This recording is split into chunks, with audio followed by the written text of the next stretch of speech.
S'ils l'ont fait, pourquoi pas vous?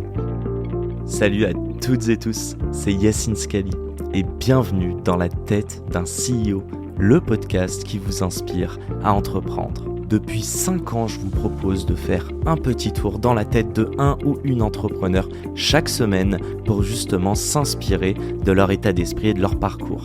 Mon objectif, il est hyper simple, c'est voir un maximum de personnes se lancer, entreprendre et miser sur elles. On sort une interview tous les lundis, donc n'hésitez pas à vous abonner dès maintenant. Et pour nous soutenir, ça vous prend 30 petites secondes. Je vous demande de nous laisser une note et un commentaire sur les plateformes d'écoute de votre choix. Encore une fois, un grand merci de nous écouter et n'oubliez pas, s'ils l'ont fait, pourquoi pas vous? Bonne écoute à toutes et tous.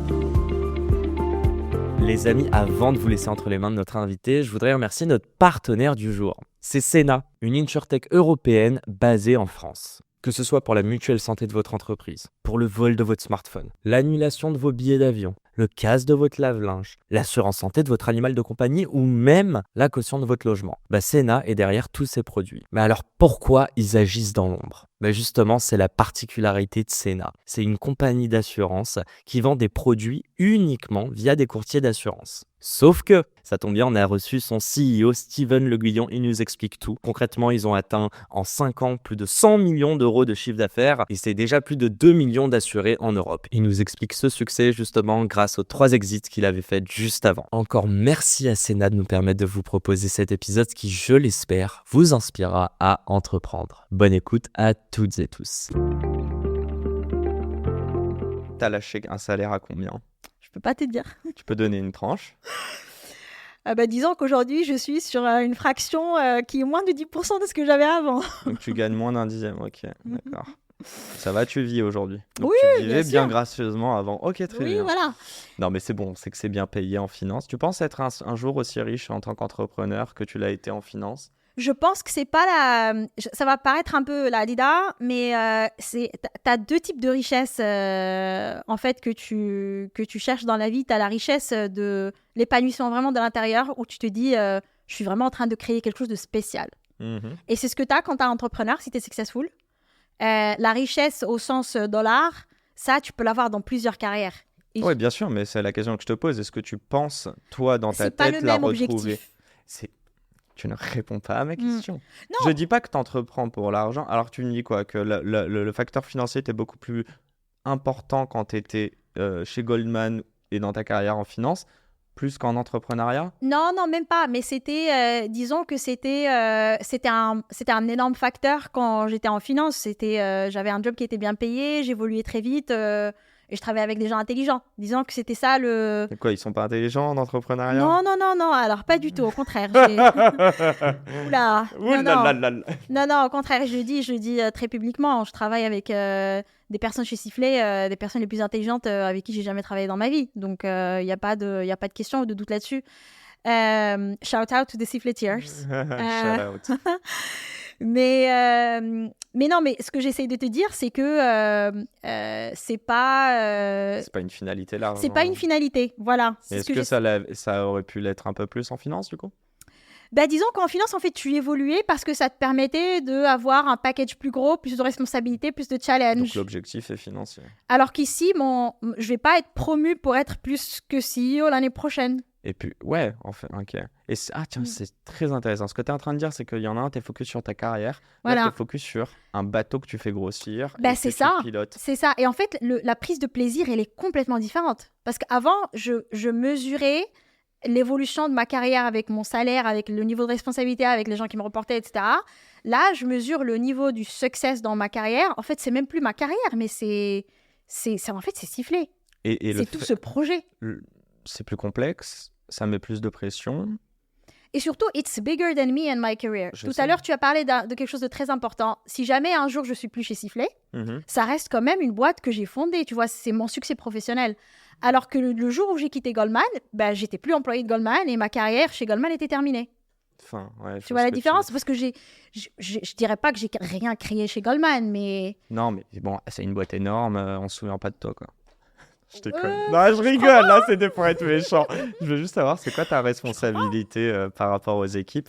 Et je bondis là-dessus parce que c'est parfait. Et j'ai pas oublié, on parle du Maroc, du garage et on va revenir là-dessus. Oui, ça, C'est la c'était drôle. parenthèse. Mais par contre, la responsabilité vis-à-vis de tes équipes, étant donné que tu m'as parlé de la culture d'entreprise chez Goldman, qui t'a Oui. beaucoup impacté. J'aimerais comprendre là, on parle du fait que tu as créé un truc plus gros que toi et tu embauches des gens. Oui. La pression, c'est quoi la différence que toi tu vivais avant en tant qu'employé qui veut augmenter et gravir les échelons versus aujourd'hui? Je vais te dire c'est quoi la différence parce que j'y pensais justement cette semaine quand tu m'as posé tout à l'heure la question par rapport à ma semaine.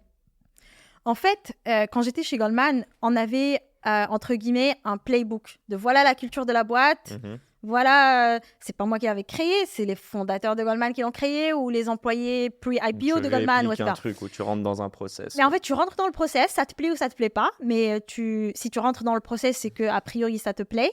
En tout cas, dans la globalité de la chose, et tu arrives et tu baignes dedans, ça forge ta personnalité, ça t'apprend des trucs, ça te fait découvrir des choses sur toi et sur le reste. Et derrière, tu prends ce bâton et tu le transmets au fur et à mesure. Okay. Quand tu recrutes des gens, tu recherches ça, mais tu recherches surtout des skills que tu vas polish, et ainsi de suite.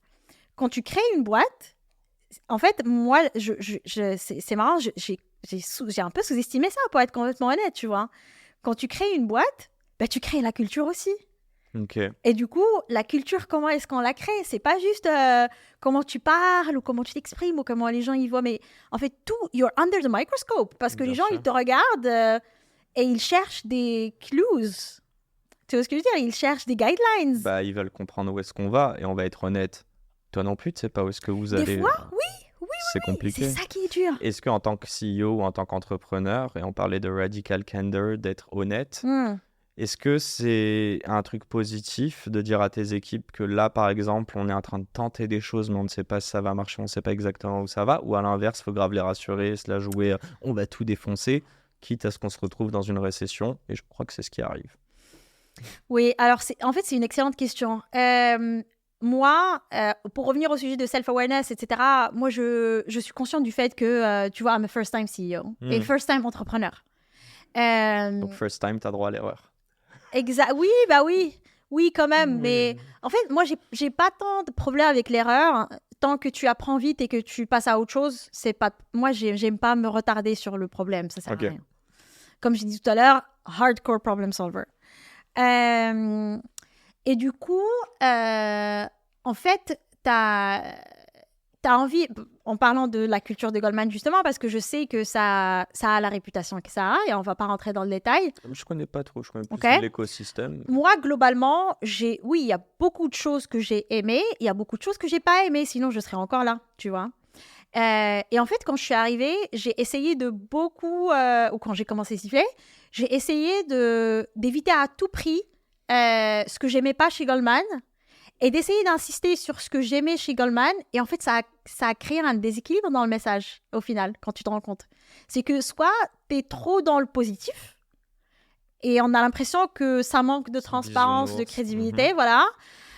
Soit tu es trop dans le négatif, et du coup, les gens sont déprimés, ils sont plus inspirés. Mais je pense qu'avec le temps, il faut avoir assez de prise de recul, de self-awareness pour dire il faut parler du bon et du mauvais et en fait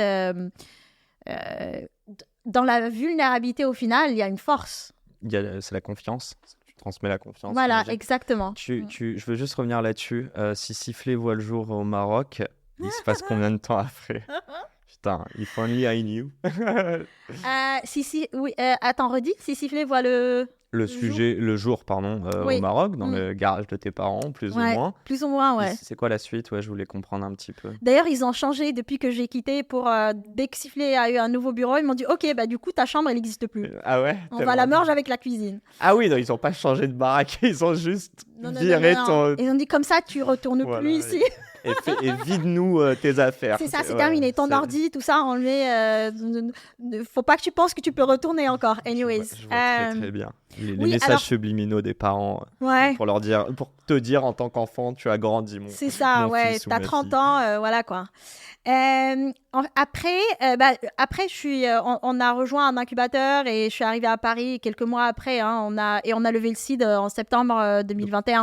Donc ça Tout s'est s'est passé très vite. enchaîné. Ouais, Attends, ouais. entre la création au Maroc et le J'ai quitté seed, Goldman en septembre 2020. bon, il y a eu un an. Il y avait une période où je pouvais pas faire grand-chose, vu de mon contrat. Ouais. Euh, Et ensuite, tu as commencé. et ensuite, on a commencé concrètement. On a rejoint l'incubateur en mars, j'ai envie de dire. On a incorporé la société en juin et on a levé le seed en septembre. C'est la fin de cet épisode. S'il vous a plu, prenez 30 secondes pour nous laisser un commentaire et une note sur la plateforme d'écoute de votre choix. On a encore des dizaines d'épisodes en stock, donc je vous laisse fouiller. Et d'ici là, n'oubliez pas, s'ils l'ont fait, pourquoi pas vous ? Encore une fois, un grand merci de nous avoir écoutés et à très vite pour un nouvel épisode. Ciao.